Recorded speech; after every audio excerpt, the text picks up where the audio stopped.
Hi friends, మీరు చూస్తున్నారు Telugu future blog. ఈ వీడియోలో మనం మోటో G04s ఈ మొబైల్ అయితే ఇండియాలో లాంచ్ చేయడం జరిగింది. డేట్ చూసుకుంటే 30 మే 2024 రోజు అయితే లాంచ్ చేయడం జరిగింది. ఈ రోజే లాంచ్ చేయడం జరిగింది.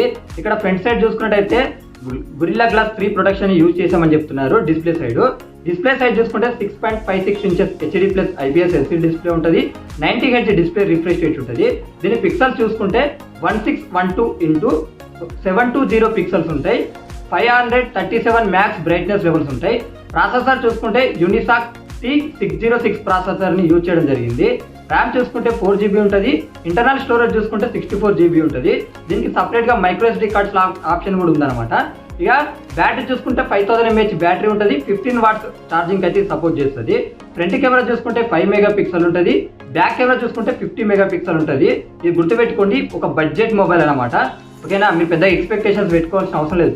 మొత్తం అంటే ఎవరైనా స్టార్టింగ్ లో మేము ఫోన్ యూజ్ చేస్తాం అనుకుంటారు చూసినావా, అంటే కొత్తగా టచ్ ఫోన్, వాళ్ళకైతే పర్ఫెక్ట్ గా సెట్ అయిపోతుందని నేను అనుకుంటున్నా. ఇక దీనికి అడిషనల్ ఫీచర్ చూసుకున్నట్టయితే side basing finger print censor ఉంటుంది. డాల్బీ ఎట్మాస్ తో వస్తుంది.